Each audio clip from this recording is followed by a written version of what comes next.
Agora falando sobre os vasos sanguíneos, né? Vamos começar falando das artérias. Em esqueminhas anatômico, as artérias sempre são representadas pela cor vermelha, tá? Para simbolizar o teor de oxigênio, né? A quantidade de oxigênio que circula nesses vasos arteriais. Então, as artérias são vasos associados a levar oxigenação aos tecidos. São vasos musculosos que lidam com a pressão do bombeamento cardíaco. Então, uma característica essencial da artéria é ter uma parede muscular e elástica, o que a gente chama de túnica média, tá?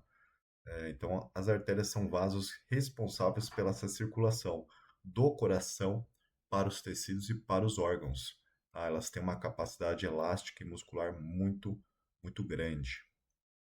E são os vasos responsáveis aí por manter essa saturação aí dos órgãos, tá? Quando a gente pensa nas veias, né, são vasos que fazem o retorno venoso, o retorno do sangue da periferia dos tecidos dos órgãos para o coração.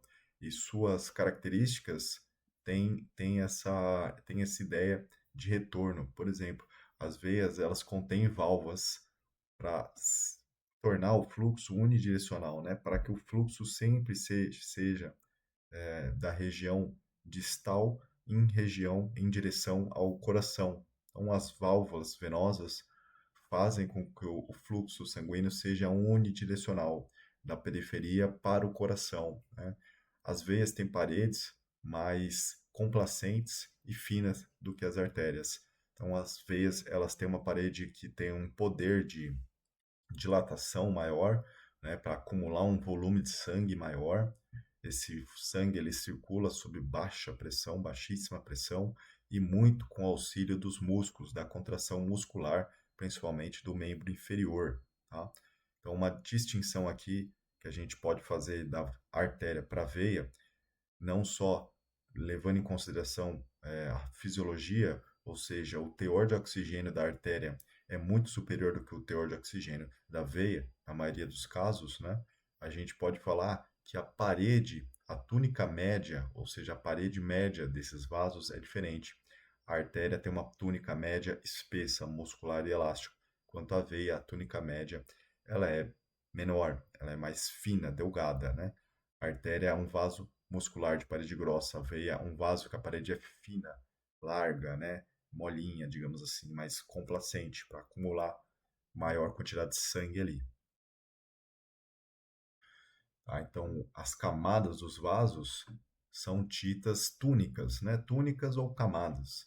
Temos a túnica íntima, túnica média ou túnica externa, ou simplesmente camada íntima, camada média e camada externa, e elas possuem seus nomes próprios, né, como endotélio vascular, é a camada do vaso que entra em contato com o sangue, né? Seria um epitélio pavimentoso simples, ou seja, são células bem justapostas, achatadas, que fazem ali a parede interna do vaso, né? Que faz contato com o sangue, tá? O endotélio é essa camada que está em contato com o sangue. Você tem a camada média, túnica média, que é conhecida como muscular e elástica, onde temos músculo liso que faz reflexos dos vasos, né? Esses reflexos ajudam a balancear, controlar a pressão arterial e é também um mecanismo de defesa e pode diminuir o calibre do vaso em momentos de sangramento, tá? Então, essa camada muscular e elástica forma a túnica média, né, e tal, dá o controle do diâmetro da artéria, ajuda a regular a pressão. E a túnica externa, a túnica adventícia, é que faz a fixação do vaso e a proteção dele externa. Quando olhamos o vaso, né, dessa perspectiva nossa exterior, né, e olhamos essa parede do vaso, estamos olhando para a adventícia do vaso, tá? É o que protege e ancora esses vasos. Temos vasos sanguíneos que são capilares, né? Os capilares, eles são uma região de transição de uma artéria para uma veia, tá?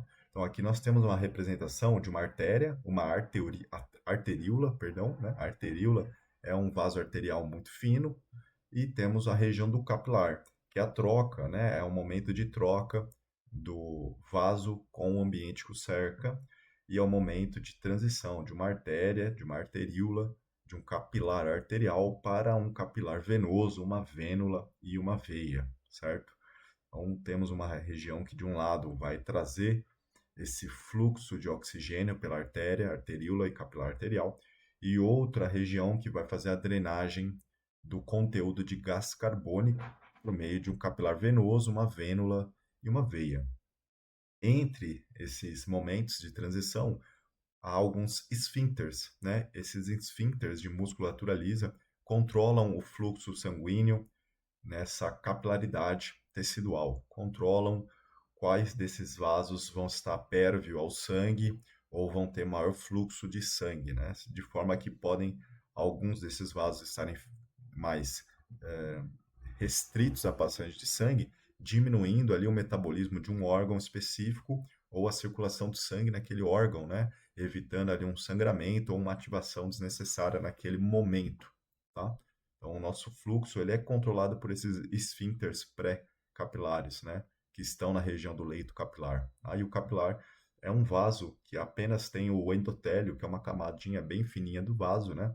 Uma camada pérvia, né? O fluxo ali pérvia a passagem de nutrientes e resíduos para acontecer a troca do interstício celular da região entre as células com o vaso, né? Para que o gás carbônico, o oxigênio, ocorra ali a difusão, para que os nutrientes saiam da corrente sanguínea, né? Para que as excretas saiam da célula e alcance o capilar, o retorno venoso e circule ali normalmente o sistema circulatório.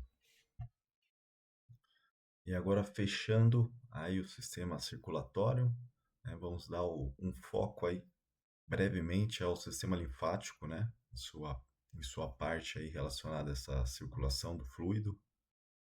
Tá? Vamos dar uma introdução sobre o sistema linfático. O sistema linfático é um conjunto de ductos e órgãos responsável pela circulação de um fluido chamado linfa. Tá? A linfa nada mais é do que o fluido que estava em circulação pela corrente sanguínea foi para o interstício, para o meio extracelular, e agora retorna por meio de um capilar chamado capilar linfático. Nessa linfa, a gente tem alguma composição ali de células, gordura, entre outras coisas, mas ela é basicamente um líquido ali aguado, esbranquiçado de circulação muito lenta. O sistema linfático ele tem uma função essencial para a imunidade das pessoas, né? Então a gente tem células chamadas linfócitos que fazem sua circulação no sistema linfático. Esse esquema está mostrando alguns dos órgãos importantes do sistema linfático, né? Quando a gente pensa ali na produção de células, amadurecimento de células, estoque sanguíneo e frentes de defesa imunológica, né, nós pensamos em algum desses órgãos, por exemplo, tonsila faríngea, lingual e palatina são órgãos de defesa imunológica que fazem parte ali da cavidade nasal e oral para proteger tanto quanto as coisas ali que a gente aspire, né, tanto quanto as coisas que a gente pode deglutir que vêm com patógenos, tá? Nós temos o baço como um órgão linfóide de amadurecimento e combate, feito ali por células como linfócitos, o timo, a medula óssea, especialmente ali na produção de células sanguíneas, né? Os linfonodos como centros de combate a patógenos que há distribuído pelo corpo, e os ductos, né? Os ductos linfáticos que vão fazer a circulação da linfa. Além do que esses linfonodos mesentéricos, né? As placas de Peyer, que são regiões do sistema linfático relacionada à defesa imunológica no sistema no sistema gastrointestinal, né, responsável também por fazer combate a infecções intestinais, tá? Então, o sistema linfático está distribuído pelo organismo e ele tem uma função importante aí para a imunidade, como para a circulação e retorno dos líquidos, que é a parte que nos interessa agora, nesse momento. Tá? Quem que é a linfa? Então, como eu disse, a linfa é o fluido, né? É a parte líquida do sangue, que é o plasma, que foi para o meio intersticial e agora ela vai retornar pelo meio do capilar linfático, certo? Então ele transporta ali células, né, e alguns resíduos, gordura, né, pode vir algumas proteínas que estavam no interstício, tá? E vai transportar esse fluxo para um vaso venoso, né, posteriormente entrar no sistema venoso. Então, desta forma, nós temos um leito capilar e segue aquela lógica, né? O fluxo sanguíneo chega pelo lado arterial, por uma artéria arteríola capilar arterial, ele é distribuído a um interstício por meio do capilar arterial, por meio do leito capilar, né? Aquela membrana de endotélio, que ela é permeável ao fluxo, tá? Distribuiu ali, essa região do interstício ficou banhada por fluido, e aí vai ter o retorno venoso, que vai acontecer pelo capilar venoso, vênula, e veia, né, para o retorno venoso em direção ao coração, a bomba cardiovascular novamente. Porém, uma pequena quantidade de líquido vai continuar. Ela continua.